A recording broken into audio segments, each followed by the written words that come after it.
Hello नमस्कार भैया, हमारे चैनल में आपका स्वागत है। हम आपको बहुत ही महत्वपूर्ण जानकारी देने वाले हैं अतिथि शिक्षकों के नियमितीकरण को लेकर। अतिथि शिक्षक संगठन एकजुट हुई और एक बड़ा कार्यक्रम किया और शासन को जताने का प्रयास किया है कि अतिथि शिक्षक सभी एकजुट हैं और अपनी नियमितीकरण की मांग रख रहे हैं। तो सभी संगठनों की मांगे हैं कि अतिथि शिक्षकों का भविष्य सुरक्षित होना चाहिए और इसको लेकर अतिथि शिक्षक सभी एकजुट होने वाले हैं। उसमें मोहन यादव जी शामिल रहेंगे। तो अतिथि शिक्षक अपनी मांग को लेकर भोपाल में निरंतर प्रयास कर रहे हैं कि इनका भविष्य सुरक्षित किया जाए। मैं पूरी विस्तार से जानकारी देने वाला हूँ, लाइव वार्ता भी सुनाने वाला हूँ। क्या कहना है रविकांत गुप्ता जी का अतिथि शिक्षकों की मांग को लेकर, सभी संगठनों को क्या कहना है। वीडियो में बने रहे, वीडियो पूरा देखें। वीडियो अच्छा लगे तो लाइक जरूर करें, चैनल को सब्सक्राइब जरूर कर लें अपडेट पाने के लिए। लगी है बस गुमराह पे गुमराह करते जाते हैं और आप सब लोग किसी भी न्यूज को बिना किसी प्रूफ के बस फॉरवर्ड करना शुरू कर देते हैं। तो मैं रविकांत गुप्ता शुरू कर रहा हूं आज का वीडियो, जो आप लोगों को वर्तमान में जो अपडेट है, एकदम एक्चुअल अपडेट, उसको लेकर के जो भी लोग मेरे चैनल में नए आते हैं सर्वप्रथम चैनल सब्सक्राइब कर लें, वीडियो को शेयर करते रहें, क्योंकि बहुत सारे लोग ऐसे हैं जो जिनको मेरा वीडियो नहीं मिल पाता।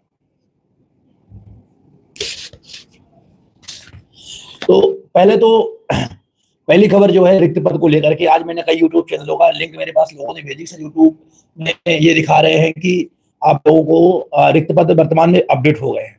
तो मैं आप लोगों से स्पष्ट कर दूं कि अतिथि शिक्षक के लिए अभी तक कोई भी रिक्त पद अलॉट नहीं किए गए हैं, कोई भी रिक्त पद अपडेट नहीं हुए हैं, ना तो पोर्टल में ना कहीं भी। सभी लोग इस बात को समझ लें कि अभी केवल ट्रांसफर और प्रमोशन अधिशेष के लोगों के लिए ही केवल रिक्त पद अपडेट किए गए हैं। वो लोग एजुकेशन पोर्टल में उनकी आईडी पे वो खुल रहे हैं। बाकी आप लोगों को गेस्ट वालों के लिए अभी तक कोई भी रिक्त पद कहीं पे भी अपडेट नहीं किया गया है। कोई भी इसके लिए परेशान बिल्कुल मत हो।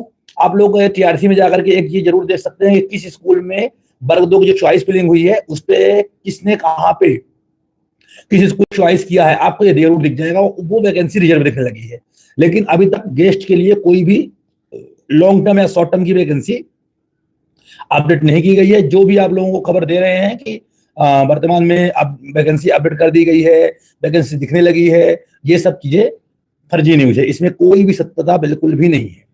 दूसरी बात, एक पैनल को लेकर के बहुत ज्यादा वर्तमान में पोस्ट चल रही है कि पैनल अपडेट हो गया है, आप अपनी रैंक देखें। सर्वप्रथम इस वीडियो के माध्यम से उन यूट्यूबरों को मैं बताना चाहता हूं कि भाई आपको कोई अधिकार नहीं है कि आप किसी के पर्सनल डेटा को सार्वजनिक रूप से उपयोग करके उसे आप प्रसारित करें। आपको किसने अधिकार दिया कि किसी भी अतिथि शिक्षक, हमारी बहनें हैं बहुत सारी उसमें जिसके नंबर दिए हुए हैं, उनको आप यूट्यूब चैनल में चला करके उनका नंबर आप सभी को बांट रहे हैं। हमारा भी नाम कई लोगों ने बताया कि सर आपका नाम आ रहा है, आपका नंबर 1 में रैंक आ रही है, आपकी रैंक लोग दिखा रहे हैं। तो ये जो रैंक दिख रही है, पैनल दिख रहा है, वो संकुल स्कूल की आईडी में आराम से मिल जाता है। मुझे पता है, मैं भी इस चीज को कर सकता हूं, लेकिन किसी भी व्यक्ति का डेटा लीक करना एक बहुत बड़ा गुनाह है। ऐसे लोग जो स्कूल की आईडी पा जाते हैं और स्कूल की आईडी के माध्यम से हमारी बहनों का या किसी का भी डेटा, क्योंकि जब आप पे ब्लॉक वाइज पैनल या जिले वाइज पैनल दिखाते हो लोगों को, तो उसमें आप लोगों को पूरे उसमें उनकी डिटेल्स, उनके मोबाइल नंबर तक शो होते हैं, जिसके माध्यम से आपकी ब्लॉक लेवल नियुक्ति होती है, ब्लॉक लेवल जिले लेवल में। अब लोग क्या शुरू कर दिए हैं उसी को लेकर के कि आप अपना पैनल देखिए, आपका नाम कहाँ आ रहा है। तो कोई भी अतिथि शिक्षक अपने आईडी से पैनल नहीं देख सकता। वो केवल स्कूल की आईडी में आप जाओगे तो आपको जो पैनल दिख रहा है वो पैनल पुराना ही दिख रहा है। जैसे मेरा नाम दिख रहा है, कुछ लोगों ने बताया सर आपका नाम दिख रहा है, मैंने अभी तक स्कोर कार्ड सत्यापन नहीं करवाया भाई, तो मेरा नाम कैसे आ गया? जो पैनल देख पा रहे हैं, जो मेरा नाम शो कर रहे हैं पैनल में कि देखिए प्रदेश में नंबर 1 में मेरा भोपाल जिले में नंबर 1 में आता है पैनल है। तो क्योंकि मैं टेट भी पास हूँ, 10 साल से गेस्ट में हूँ, वर्तमान में भी मैं कर ही रहा हूँ, तो कोई भी मेरा जो मेरी आईडी देख करके बता रहा है कि रविकांत गुप्ता नंबर 1 में आ रहा है। जब मैंने स्कोर कार्ड सबमिट नहीं किया अभी तक, स्कोर कार्ड में सत्यापन नहीं हुआ अभी तक, तो मेरा नाम नंबर 1 में कैसे उन्होंने देख लिया? मतलब जो वो दिखा रहे हैं वो पुराना आप लोगों का जो पुराना स्कोर कार्ड है उसको दिखा रहे हैं, पुराना जो आपकी पैनल है, लेकिन उस पैनल से किसी प्रकार का कोई भी दिक्कत आपको नहीं होने वाली। जितने लोग इस प्रकार के कृत्य कर रहे हैं ये बहुत ही गंभीर आरोप होता है, क्योंकि उसमें अतिथि शिक्षक का पूरी डिटेल, गेस्ट आईडी, उनका नाम, उनका मोबाइल नंबर, रैंक तो ठीक है आप दिखा दो, कोई दिक्कत नहीं, पर मोबाइल नंबर किसी को शो कर देना कितनी बड़ी बात हो गई। उसमें लड़कियां हैं, लेडीज हैं, मतलब कई प्रकार के लोग हैं, हमारी बहनें हैं। अगर उनका डाटा लीक होता तो कौन जिम्मेदार होगा? उनके पास कोई उसका मिसयूज करता तो कौन जिम्मेदार होगा? ये एक बहुत ही, कहा जाए तो बहुत ही बेकार चीज है जो लोग कर रहे हैं वर्तमान में। उन्हें बिल्कुल भी किसी प्रकार से ऐसा कार्य करने के लिए कोई बिल्कुल किसी को नहीं करना चाहिए कि आप किसी का भी डेटा आप फेसबुक या व्हाट्सएप पे लाइव चला करके दिखाएं। मेरे पास भी स्कूल की आईडी है, संकुल की आईडी है, हम तो और सब चीजें दिखा सकते हैं आपको, लेकिन नहीं, मेरी आदत में ये बिल्कुल नहीं है कि मैं किसी के पर्सनल डेटा को लीक करूं। मैंने आज तक, मेरे पास लोग काम के लिए भी आते हैं तो मैं कभी भी यूट्यूब के माध्यम से उनका नाम नहीं बोलता कि कौन आया, कौन क्या किया, कि में क्या समस्या आ रही है। किसी के पर्सनल डेटा को लीक करना बिल्कुल कहीं से कहीं तक सही नहीं होता। आपकी स्कोर कार्ड में आपकी संपूर्ण जिम्मेदारी है, संपूर्ण जानकारी है। आपकी स्कोर कार्ड के माध्यम से आपका एड्रेस, आपकी डिटेल्स, आपका आधार कार्ड, आपकी मार्कशीट, सारी चीजें प्राप्त की जा सकती है। और मोबाइल नंबर अगर आपके स्कोर कार्ड में है, उस मोबाइल नंबर के माध्यम से भी आपकी पूरी जानकारी ले सकते हैं कोई भी हैकर्स। जो यूट्यूब वाले हैं, मैं आप लोगों से अनुरोध करके बोल रहा हूं कि ऐसे कृत्य बिल्कुल मत करिए, वरना संगठन की ओर से मैं एफआईआर करवाऊंगा कि आप हमारे साथियों का, हमारे लोगों का पर्सनल डेटा आप लोग लीक कर रहे हो। किसी का मोबाइल नंबर, किसी की डिटेल सार्वजनिक करना किसी को बिल्कुल अधिकार इसका नहीं है। जिसको देखने का इतना शौक लगा है तो मैं बता रहा हूं कि आप स्कूल के आईडी में जाइए, स्कूल के आईडी से आप अपनी लॉगिन करिए और आपको उसमें ब्लॉक लेवल पैनल, जिला लेवल पैनल आपको आराम से दिखाई पड़ जाएगा। क्योंकि जब ज्वाइनिंग होगी, मैं आपको ये स्पष्ट कर दूं, ज्वाइनिंग 3 चरण में होनी है। पहला चरण हमारा होगा जो पूर्व से कार्यरत है, ना टेट से मतलब है, ना डीएड वेट से मतलब है, ना किसी से मतलब है। जो जहां काम कर रहा था वो करते रहेंगे। जो भी ये चिल्ला रहे हैं कि टेट वालों की ही नियुक्ति होगी या नई फ्रेश भर्ती होगी, कुछ भी नहीं होगा। जो जहां काम कर रहे हैं वो वहां काम करते रहेंगे, चाहे वो टेट वाले हों, चाहे नॉन टेट वाले हों, चाहे डीएड बीएड वाले हों, चाहे नॉन डीएड वाले हों। जो जहां काम कर रहे हैं वो वहां पे कार्य अभी करते रहेंगे। अभी किसी में भी कोई बदलाव नहीं होगा। 2028 तक आपके पास मौका है। आपको सुप्रीम कोर्ट ने ही मौका दिया है कि 2028 तक आप टेट क्वालिफाई करिए। तो 2028 तक किसी भी अतिथि शिक्षक को चिंता करने की बिल्कुल आवश्यकता नहीं है। 2028 के बाद क्या होता है वो फिर देखा जाएगा। लेकिन 2028 तक जितने भी अतिथि शिक्षक कार्य कर रहे हैं वो अपनी जगह पर आराम से काम करते रहेंगे। जिनको कंपलसरी कराना है या कुछ भी करवाना है, आप जाइए, खूब चिल्लाइए डीपीआई के सामने। लेकिन 2028 तक जितने भी हमारे साथी हैं, चाहे वो टेट क्वालिफाइड हैं चाहे नहीं है, जो पूर्व से कार्य कर रहे हैं, पहले चरण में उनकी नियुक्ति 100% होना है।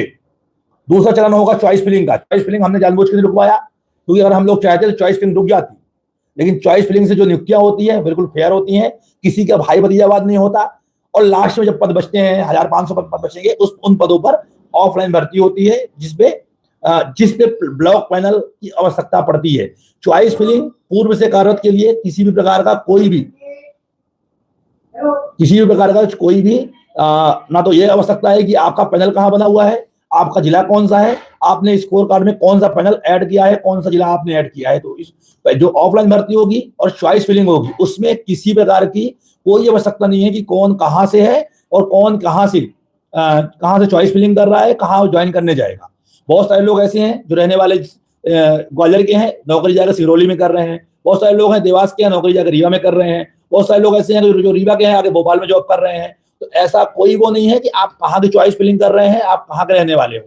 आपका मतलब सीधा है कि आपने अगर पूर्व में कार्य किया है तो आपकी नियुक्ति हो जाएगी सीधे जहां आप कार्य कर रहे थे। आपने जब चॉइस फिलिंग होगी, आपको स्कूल अलॉटमेंट का मौका मिलेगा। जहां भी रिक्त पद होंगे उन स्कूलों को आप चॉइस करेंगे। अगर आपका नंबर अच्छा होगा तो आपको वो स्कूल दे दी जाएगी। इसके बाद तीसरा फेज आएगा ऑफलाइन का, जिसमें ब्लॉक लेवल और जिला लेवल का पैनल लेकर काम चलता है। जहां पद रिक्त होंगे उस ब्लॉक का पहले अतिथि शिक्षक को रखा जाएगा। अगर वहां नहीं मिलता तो इसके बाद जिला लेवल के अतिथि शिक्षक को आप नियुक्ति प्रदान आराम से की जा सकेगी। तो इसलिए किसी को भी फर्जी यूट्यूबर्स या फर्जी फेसबुक वीडियो के चक्कर में पड़ने की आवश्यकता नहीं है। अगर किसी को दिखे कि मेरा डेटा लीक हो रहा है तो आप स्वतः जाकर के एक थाने में उस चैनल के खिलाफ में एफआईआर कर सकते हैं कि भैया हमारा डेटा इनने फेसबुक या सार्वजनिक रूप से, फेसबुक या यूट्यूब के माध्यम से सार्वजनिक रूप से लीक किया है। किसी को भी अधिकार नहीं है कि आपके डेटा से वो छेड़छाड़ करे, आपकी जानकारी को वो सार्वजनिक करे। सभी को प्राइवेसी का पूरा अधिकार दिया गया है। इसीलिए इसी कारण से आप लोगों के आईडी पर ब्लॉक पैनल लेवल का ज्वाइनिंग के बाद की चीजें नहीं दी गई हैं। सार्वजनिक प्लेटफॉर्म पर ब्लॉक लेवल पैनल उपलब्ध नहीं करवाया गया है। आपको, आप अतिथि शिक्षक देखोगे भी तो आपको अतिथि शिक्षक का मोबाइल नंबर उस पर नहीं मिलेगा। कारण यही है क्योंकि आपको आपकी प्राइवेसी का पूरा ध्यान रखा गया है। तो इन चीजों से बिल्कुल आप लोग आप लोग भी विरोध किया करिए, ऐसे यूट्यूबर्स का, ऐसे फेसबुकियों का आप लोग विरोध करिए, भाई आप हमारा डेटा लीक ना करें, हमें गलत जानकारी उपलब्ध ना करवाएं, तो अच्छा है। क्योंकि परेशान होने से फालतू क्या होता है ना कि अरे यार ये तो ऐसा हो रहा है, मेरी तो रैंक ही नहीं आ रही, आप टेंशन में व्यक्ति बैठ गया।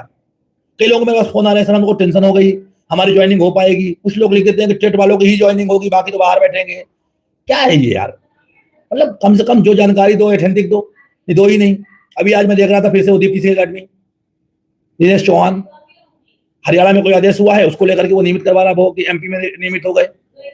कम से कम ऐसी बात रखो, आप एक जिम्मेदार, अगर आप फेसबुक और यूट्यूब के माध्यम से सूचना दे रहे हो तो आपकी सूचना से लोग जानकारी पा रहे हैं, मतलब आपके पास एक जिम्मेदारी है कि जिसको भी आप जानकारी दो